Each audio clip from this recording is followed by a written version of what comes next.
sejam bem-vindos a mais um vídeo do Mundo na Zona, esse espaço aqui no canal do YouTube do Zona Curva, em que a gente fala sobre os acontecimentos mais importantes da política internacional da última semana. O meu nome é Giovana Branco, eu sou mestre em Relações Internacionais e pesquisadora de política externa da Rússia, e hoje eu tô aqui para falar sobre as coisas que mais nos chocaram nesses últimos dias. Começando claramente pelo conflito entre Israel e o Hamas, que vem tomando todos os noticiários da última semana, porque parece ser um conflito cada vez mais duradouro e violento na região do Oriente Médio. Então, não podemos deixar esse conflito de lado de forma alguma. Eu vou começar então falando sobre as recentes tensões que vêm aumentando cada vez mais na faixa de Gaza. A faixa de Gaza, que é o ambiente principal desse conflito, é de fato o espaço que foi se tornando esse campo de batalha entre esses dois atores que vivem hoje em um conflito assimétrico. Isso porque de um lado nós temos Israel, que é um estado com um exército extremamente bem equipado, um dos melhores exércitos do mundo, e por outro lado nós temos o Hamas, que é um grupo que é considerado terrorista por vários atores internacionais, inclusive claramente Israel, mas também Estados Unidos, pela União Europeia, e que tem uma séria dificuldade de ter o mesmo tipo de organização e de estratégia militar que um exército regular teria. Então nós temos aqui um conflito assimétrico, extremamente violento, de ambos os lados, né? Um conflito que começa pelos ataques do Hamas ao Estado de Israel na última semana, no último sábado, mas que foi se intensificando na medida em que o Estado israelense passa também a responder a partir de um conjunto de bombardeios e ataques na faixa de Gaza, que é justamente a região em que o Hamas se encontra. Pelo menos grande parte dos soldados, né, do Hamas estão localizados. Nesses últimos dias, a gente foi observando uma tensão, de novo, crescente entre Israel e o Hamas, na medida em que Israel passa a bombardear cada vez mais frequentemente a faixa de Gaza, inclusive com bombardeios a hospitais, por exemplo, que já deixaram centenas de mortos. A faixa de Gaza é uma região extremamente populosa ali no Oriente Médio, muita gente realmente vivendo num espaço que é muito pequeno, então qualquer tipo de ataque israelense nessa região, consequentemente, tem um número de civis atingidos muito grande, faz vítimas aos montes de uma forma muito rápida, então é sempre muito delicado esse tipo de escolha israelense de bombardear essa região, sabendo disso, e sabendo também que o Hamas também tem consciência disso e utiliza justamente a própria população palestina na faixa de Gaza como um certo escudo humano para também se proteger e evitar ataques mais severos de Israel. Então existe essa tensão principal, que é realmente onde o conflito aí está instalado, mas nós também temos um conjunto de tensões muito crescentes na fronteira entre a faixa de Gaza e o Egito. Isso porque essa fronteira seria a princípio utilizada para a saída de pessoas da faixa de Gaza, a saída realmente de refugiados, de estrangeiros que vivem nessa região. Seria o momento e o local mais adequado para que essas pessoas conseguissem fugir desse conflito e justamente evitar uma tragédia ainda maior entre os palestinos. Mas o que a gente tem observado é que não há até agora um certo consenso sobre como isso será feito e se de fato isso vai acontecer. Embora isso tenha surgido logo nos primeiros dias de conflito, que o Egito abriria a sua fronteira ali com a faixa de Gaza, próximo à cidade de Rafah, justamente para permitir a passagem de estrangeiros principalmente, mas também de palestinos que se tornariam consequentemente refugiados nessa região, o Egito não fez isso ainda, não permitiu a abertura das suas fronteiras. Isso porque, por um lado, o Egito diz, né, que também tem medo de que terroristas do Hamas saiam do território da faixa de Gaza e entrem no Egito, então essa é uma preocupação. Por outro lado, Israel também critica o Egito sobre permitir a entrada de ajuda humanitária por essa fronteira sem algum tipo de fiscalização muito forte e rigorosa sobre os materiais que estariam sendo enviados. A justificativa de Israel é que em algum tipo de caminhão ou pacote de ajuda humanitária poderiam ser escondidas armas para o Hamas. Então, né, poderia entrar como ajuda humanitária, mas na realidade seria um reforço militar para esse grupo. Então o Israel também não quer a abertura dessa fronteira nesse sentido, e vários países do mundo que têm cidadãos morando na faixa de Gaza também vêm tentando conversas diplomáticas com o Egito para permitir a passagem dessas pessoas para fora, né, dessa região de conflito. Os Estados Unidos estão tentando negociar a saída de vários americanos que vivem nessa região da faixa de Gaza com o Egito, ainda sem sucesso, e o Brasil também já tentou negociações diretas com o governo egípcio e também não conseguiu ainda retirar os brasileiros que estão vivendo nessa região. O Brasil, inclusive, se comprometeu a retirar essas pessoas todas do Egito, para tentar aplacar um pouco aquela preocupação egípcia de que essas pessoas se tornariam refugiados no seu território. Lembrando que o Egito hoje é um país que vive com imensas dificuldades econômicas, a sua dívida soberana está cada vez maior e existem sinais de que o Egito não vai conseguir honrar essa sua dívida com outros países e investidores internacionais. Então, o Egito tem uma preocupação muito grande em, além de todas as dificuldades econômicas e também políticas, surgir agora algum tipo de crise social no seu território com a entrada de milhares de pessoas que automaticamente se tornariam refugiadas e pediriam algum tipo de asilo e proteção do Estado egípcio. Então, o Egito também vem evitando qualquer tipo de comprometimento maior e qualquer tipo de consequência mais profunda para si mesmo em relação a esse conflito que surge justamente entre os seus vizinhos. Então, o Brasil, inclusive, de novo, se comprometeu a retirar todos os brasileiros do território egípcio se o Egito deixasse eles passarem da fronteira da faixa de Gaza para o seu território. Mas até o momento nós não temos nenhum tipo de acordo firmado, nem entre o Brasil e o Egito, e nem entre nenhum outro país e o Egito. O Egito tem sido muito irredutível nesse sentido de não permitir a passagem de estrangeiros ou mesmo de palestinos por essa fronteira de Rafah. Então é claro que existe aqui uma crise humanitária ficando cada vez mais grave na medida em que as pessoas não conseguem sair desse território. Lembrando que a faixa de Gaza é um território muito pequeno que é controlado por Israel em grande parte da sua fronteira terrestre, também controlado por Israel na sua saída para o mar, e tem ali uma pequena fronteira com o Egito, que seria justamente a porta de escape dessas pessoas, mas que a gente percebe cada vez mais que isso é pouco provável que aconteça.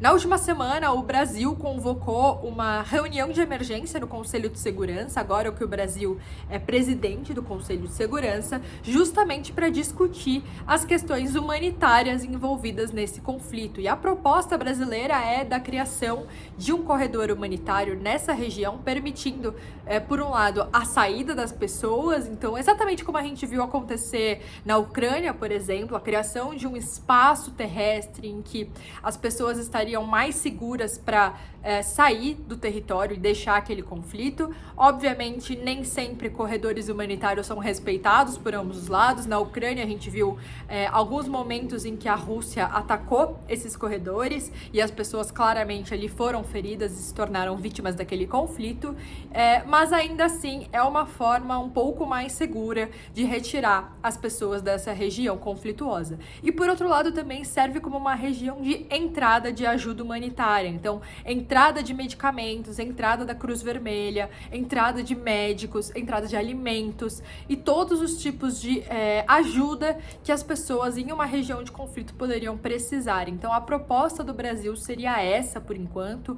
É uma das únicas propostas que continua na mesa de negociação. Outras duas propostas levantadas no Conselho de Segurança já foram reprovadas, não houve consenso entre as grandes potências e entre os países ali presentes no Conselho de Segurança, mas até agora nós não temos ainda um acordo de fato para a formação desse corredor humanitário e nem para a retirada de civis da região da faixa de Gaza.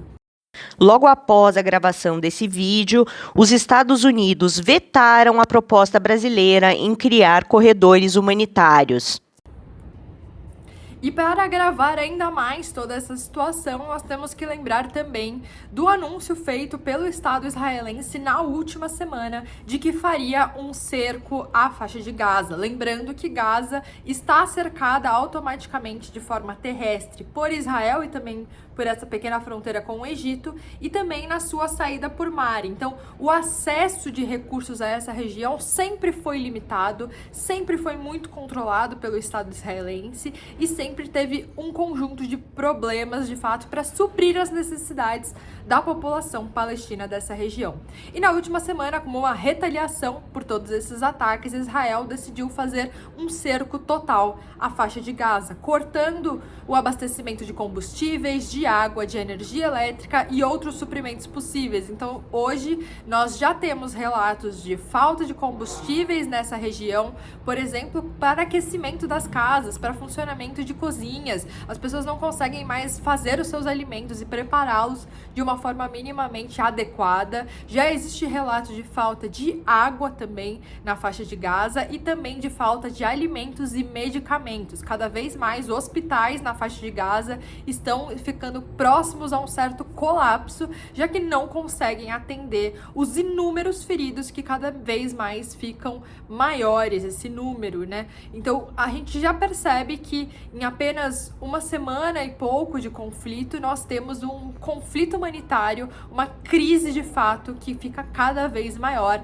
na medida em que não apenas existem esses ataques à faixa de Gaza, que de novo é uma região extremamente populosa, mas também existe esse outro lado humanitário, que é a falta de recursos para que essas pessoas consigam minimamente se estruturar na região da faixa de Gaza. Lembrando que cercos e tipos de punições coletivas como essa, como por exemplo, a não permitir a entrada de água e de combustíveis e de alimentos em uma determinada região, são considerados crimes de guerra pelos Estatutos de Roma e pelos Estatutos de Genebra. Então, cada vez mais a discussão que a gente tem tido sobre esse conflito será justamente sobre o pós-conflito, como que Israel será julgada por seus crimes de guerra que vem efetuando e vem abertamente também defendendo na última semana. Agora a gente vai deixar um pouco o conflito de lado e falar sobre processos eleitorais que aconteceram nesses últimos dias e que são de muita importância em termos regionais. Começando pela eleição parlamentar que aconteceu no último dia 15 de outubro na Polônia. A Polônia, que até então era um ator muito importante quando a gente imaginava sobre a guerra na Ucrânia, a Polônia que foi, desde o início desse conflito, um dos principais apoiadores militares da Ucrânia, permitiu a entrada de milhares de refugiados ucranianos em seu território e era abertamente contrária a toda a situação da Rússia ali no leste europeu, se torna agora novamente um ator importante, mas não por conta da sua política externa, e sim devido à sua política interna, né? E essas turbulências domésticas que se seguiram e se mostram muito nesse resultado das eleições do último dia 15. Então, os partidos de centro e os partidos mais progressistas poloneses conseguiram mais espaço no parlamento, conseguiram de fato várias cadeiras e também parecem muito mais bem colocados naquelas pesquisas eleitorais que foram realizadas logo após as eleições. Então, por exemplo, a Coalizão Cívica e os seus parceiros conseguiram bastante votos para essas eleições parlamentares na Polônia. E o partido no poder, que atualmente comandaria o governo polonês, que é o partido conhecido como Lei e Justiça, é um partido de extrema direita na Polônia, que defende cada vez mais a defesa de valores tradicionais, do conservadorismo, foi perdendo bastante espaço nessas últimas eleições, mostrando que talvez ele esteja cada vez mais enfraquecido neste território polonês. Então, isso de certa forma frustra todas aquelas expectativas que o Lei e Justiça criou sobre um terceiro mandato consecutivo. Isso não parece que vai realmente acontecer nessas próximas eleições, e então nós teremos agora uma troca de governo em relação à política doméstica polonesa.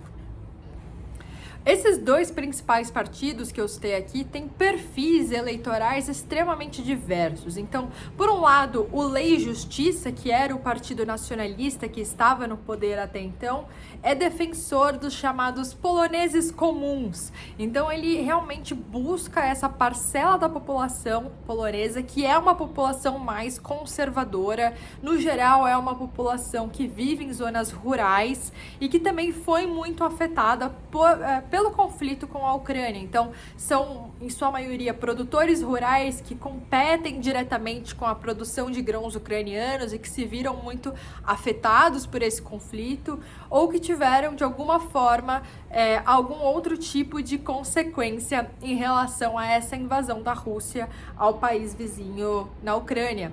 E, por outro lado, o Coalizão Cívica tem uma preferência por centros urbanos que são, em sua maioria, pró-União Europeia, pró-Europa, de uma forma geral, são centros um pouco mais liberais e com valores menos conservadores. Então, eles têm públicos muito diferentes e cada vez mais a gente percebe, então, que a população polonesa das grandes cidades, das grandes capitais, agora consegue uma maioria parlamentar justamente por conta dessas últimas eleições do dia 15. Então, nós temos aqui uma certa ramificação de todo o processo eleitoral. A Polônia, de novo, é um país importante no contexto europeu, é a maior economia ex-comunista da Europa, então não é um país que a gente pode deixar de lado, e principalmente ali quando a gente imagina todo o processo, né, da União Europeia, a Polônia não é necessariamente um país dispensável para a política da região. A Polônia já recebeu mais de 1,5 milhão de refugiados ucranianos desde o início do conflito. De novo, abriu as suas portas desde o primeiro dia de invasão da Rússia e se tornou um aliado muito importante. Embora isso venha mudando ao passar, né, do tempo, nós temos inclusive aqui um vídeo no Mundo na Zona em que eu falo sobre essas tensões entre a Polônia e a Ucrânia e como que a Polônia decidiu de alguma forma abandonar um pouco também esse esforço de guerra no contexto ucraniano.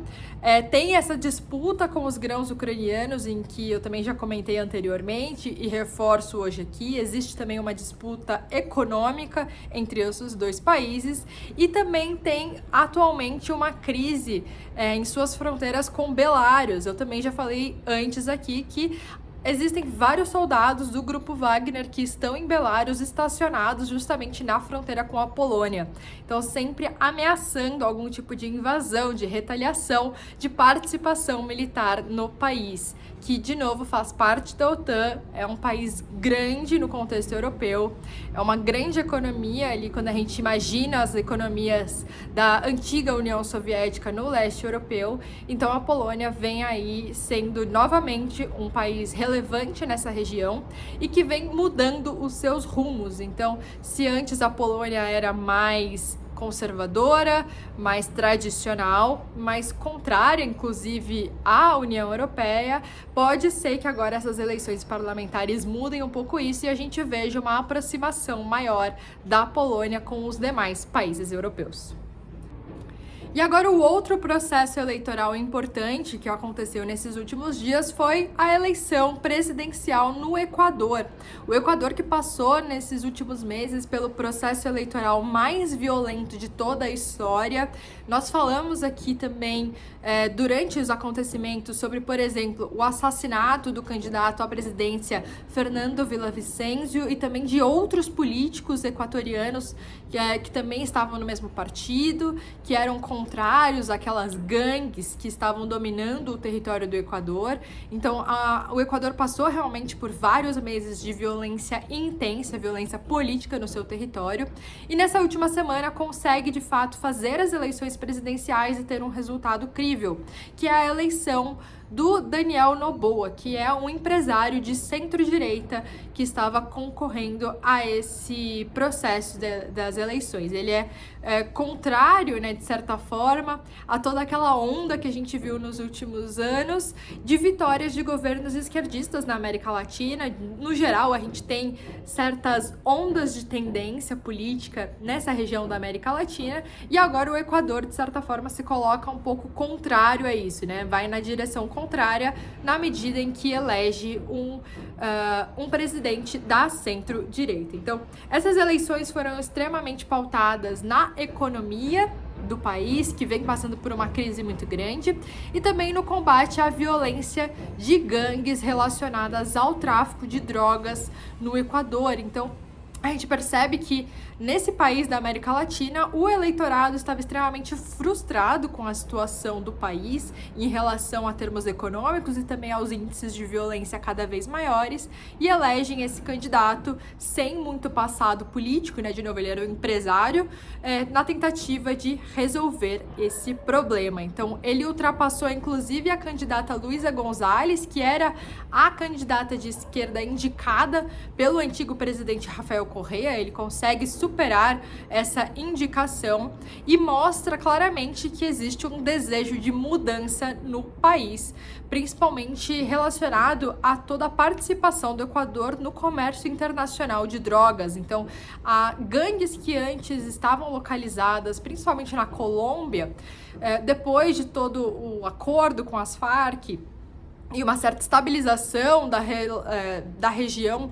na Colômbia, muitas dessas pessoas acabam migrando para o Equador e passando a operar o tráfico internacional de drogas desse país. Então, nos últimos anos, a gente percebe que o Equador vem se tornando esse espaço muito violento e muito propício para cada vez mais problemas internos relacionados a isso. Então, a situação social, que, de novo, já era muito difícil por conta dessa violência e também de uma economia mais fragilizada, fica cada vez pior após a pandemia dos últimos anos. Então, atualmente, o Equador, de fato, se encontra numa situação muito delicada, e essa eleição nos mostra claramente uma insatisfação popular com tudo isso. Então, o novo presidente, né, o Noboa, ele prometeu dar mais dinheiro para a polícia do Equador, justamente para combater essas gangues nas grandes cidades do país, e também de utilizar os militares em regiões como portos e aeroportos,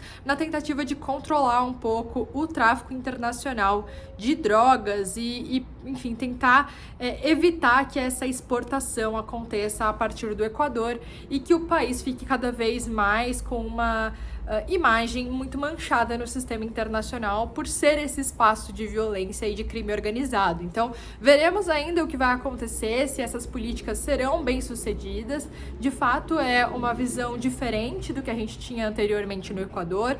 Os candidatos anteriores falavam muito pouco sobre o combate à violência, faziam muito pouco sobre isso ao combater as gangues, talvez até mesmo por esse cenário, né, de violência generalizada em que havia realmente uma perseguição política para esses candidatos. Mas agora a gente vai acompanhar quais serão os resultados práticos dessa nova eleição no Equador.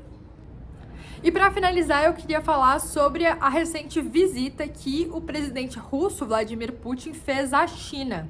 A gente já falou em diversos momentos por aqui que a Rússia, pós início de conflito da Ucrânia, foi ficando um pouco isolada em relação aos países ocidentais e precisou procurar cada vez mais parceiros diversos, vem conseguindo com um certo nível de sucesso. Então a gente percebe a participação da Rússia em fóruns multilaterais como o próprio BRICS, né? Então a Rússia é um ator importante do BRICS, vem fortalecendo seus laços com a China, com a Organização de Xangai, por exemplo, e principalmente também em relações bilaterais. Então, Rússia e China já são aliados há muito tempo. No início do ano passado, antes mesmo da Rússia invadir o território ucraniano, os governos da Rússia e da China emitiram um comunicado oficial conjunto declarando uma aliança sem limites entre os dois países, mostrando justamente essa boa vontade dessas duas potências de se aproximar aproximar cada vez mais e também de oferecer uma ordem diversa daquela ordem ocidental em que nós estamos hoje vivendo, em que estamos acostumados, em que existe uma clara preponderância dos Estados Unidos e da Europa Ocidental.